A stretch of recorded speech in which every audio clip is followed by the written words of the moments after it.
Good morning, everyone. I trust that you are all well. As you can see, the sun is out here today and the shadows on the wall. An absolutely glorious day. We had a lot of rain yesterday, but thankfully that's all gone today.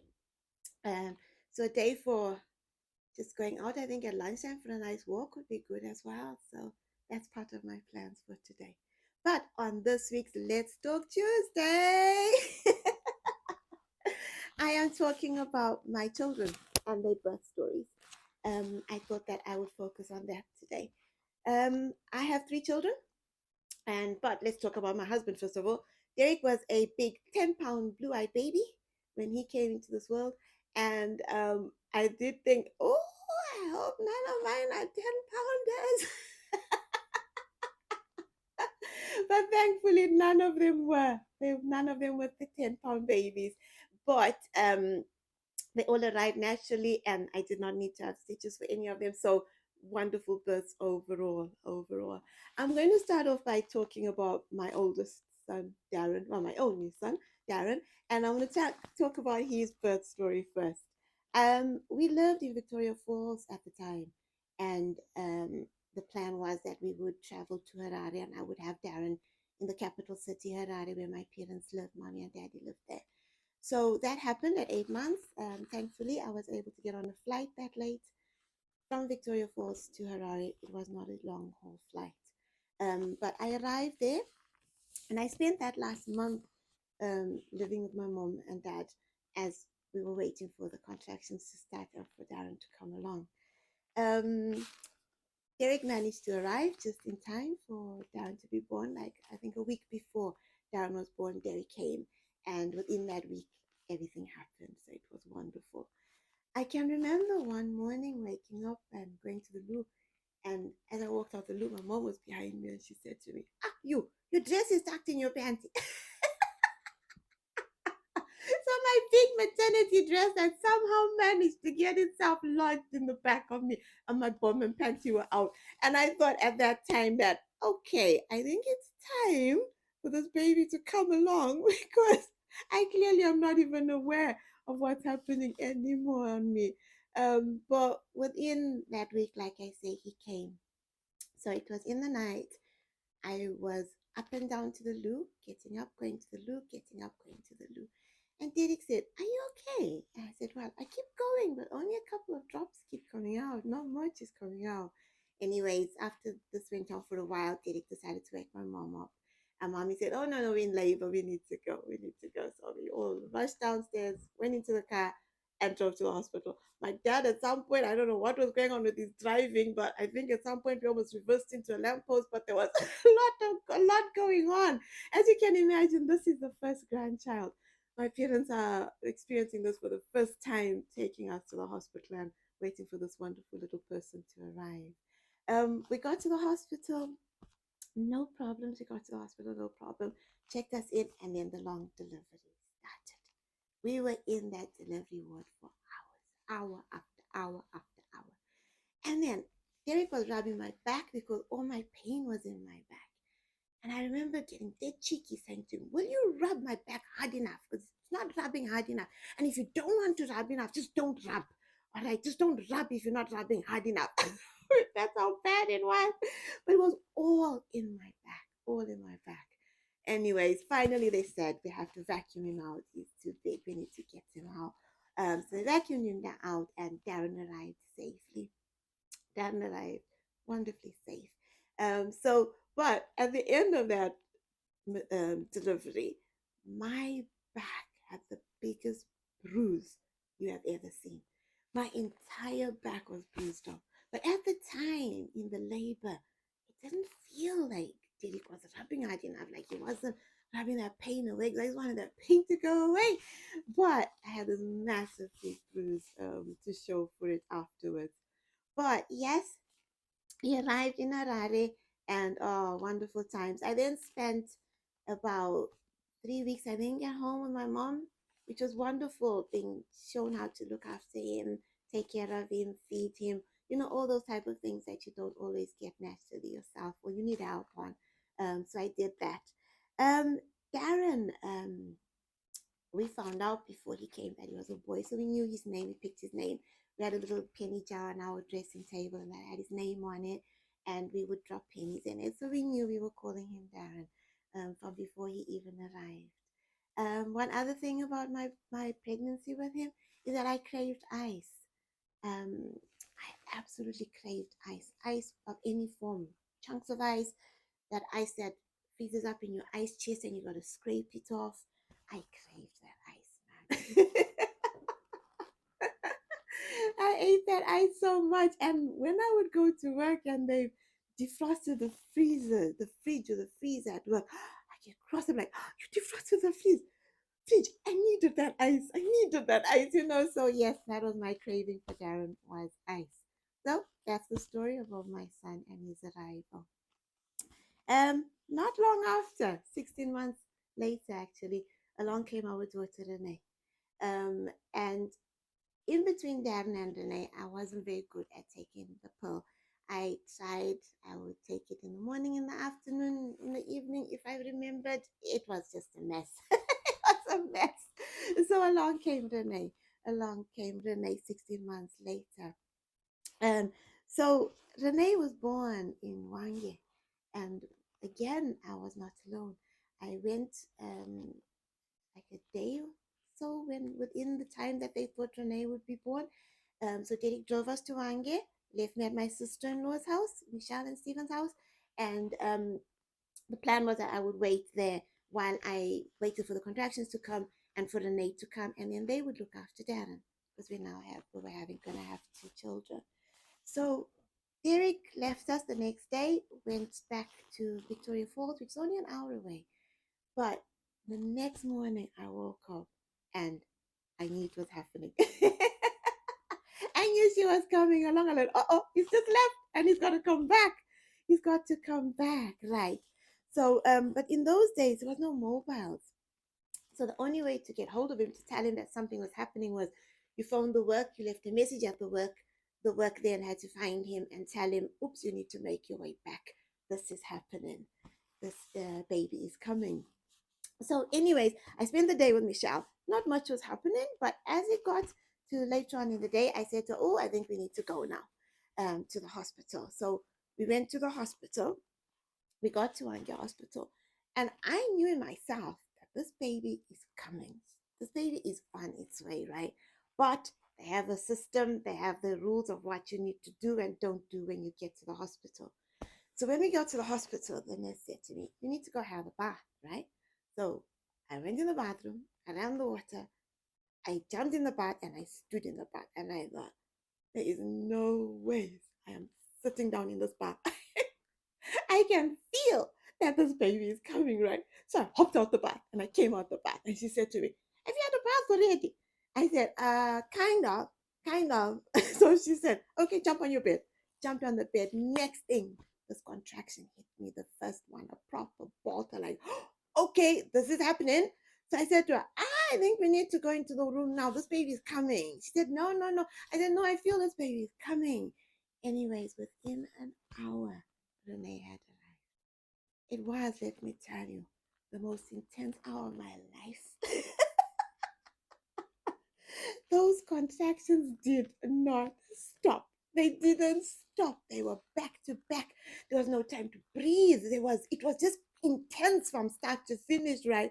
And when I was lay on this metal table in the delivery room, the nurse said to me, I've read your notes. Yeah, we don't do vacuum.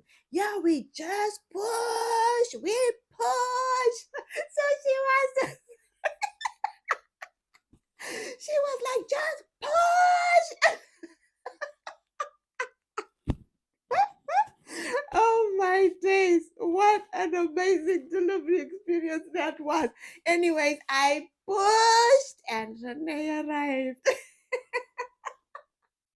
Renee arrived. Oh my day. What a joy. Honestly, what a joy that day was. What an absolute joy. So yes, she arrived safely, and my sister-in-law came and she said, "Oh, we're still struggling to get hold of Derek, but we're gonna get hold of him. He'll be on his way. I'm sure he'll be here tomorrow." So Derek missed her delivery just by a little. She literally arrived when they said she would do. Oh, my cravings with Renee. I crave biltong, or beef jerky, as some people call it, but we call it biltong, which is dried beef meat. And I craved it, and we had a butcher not far from where our flat was in Victoria Falls, and I would just nip around, get my pack of biltong, and just chew on it all the time. So that was my craving for Renee, was biltong.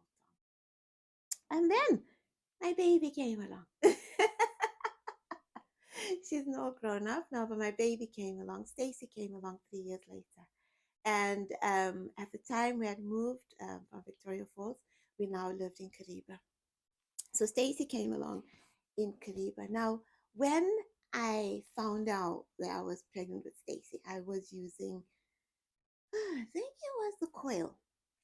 Yes, it was the coil. So they removed the coil because they felt that it had shifted, so it needed to be replaced. Anyways, what they didn't tell me was when this coil was replaced and they've done the DNC and cleaned everything out, wow, you are fertile, right? Fertile. At the drop of a hat, we were pregnant. We were pregnant. I thought, okay, we can't find a way to tell Derek this wonderful news. So I went to the doctor and I said, you need to tell him the news. You need to tell him what's happening. So, anyways, the doctor told Derek that we were expecting our third baby and along she was coming. The girls, we didn't find out what we were having, if it was a girl or a boy. We waited for both girls. We just waited to see what God blessed us with. So yes, so found out we were pregnant for Stacy, and like I said, we were in Kariba at the time, a wonderful place to deliver this baby. Stacy was born within 3 hours. Luckily, my sister was staying with us, and she'd been staying with us for a few months. Lulu had come to stay with us in Kariba, so she was there to stay with the other two. Isn't it wonderful how God plans these people and puts them in your life to be there for you while you need to go and deliver your next baby? So Lulu was there, and she spent time with the older two while we went to Kariba. Now, Kariba's got a lot of hills, right? Up and down, up and down. And to get to the hospital was just uphill. And I can remember holding on in the car to the door, on the pain was just non-stop. Like, oh my days, let's just get up this hill, please. Can we just get up this hill and get to this hospital? So, anyways, we got there, Daddy and I, to the hospital. And the nurses were amazing. The doctor came, he popped his head in, he said, is everything okay? The nurses said, everything is in control. And those amazing nurses delivered Stacy. Within 3 hours, Stacy was here. Stacy was here. And intense 3 hours, but I would take that over 12 hours any day.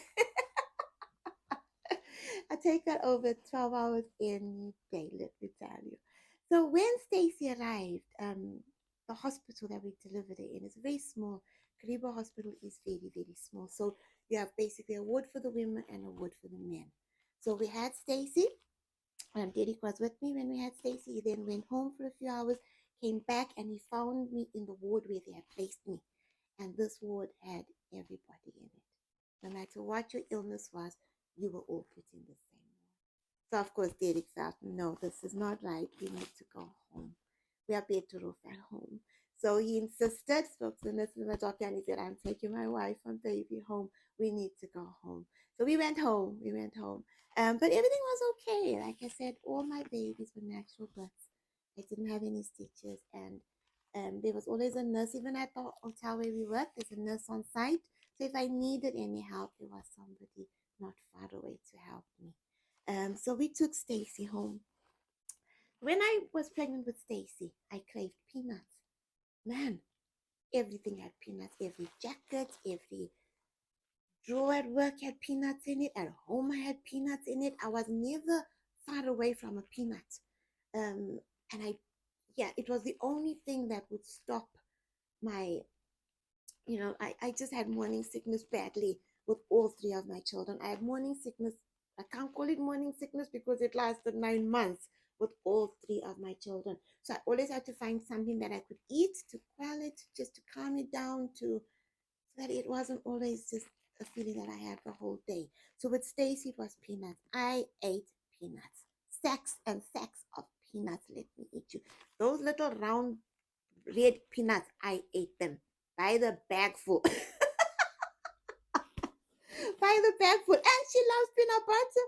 Stacy loves her peanut butter, let me tell you. But yeah, so when I worked at the time, I worked for Valentine's and I didn't Kariba.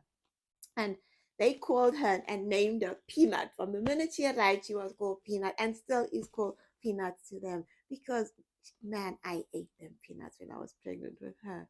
And the wonderful thing about working for a family run business is that they accommodate your needs. And Val and Hans put a cot in the office, and Stacy came to work with me for almost 2 years. Stacy was that baby who was asleep in the cot while clients came in to book their safari trips.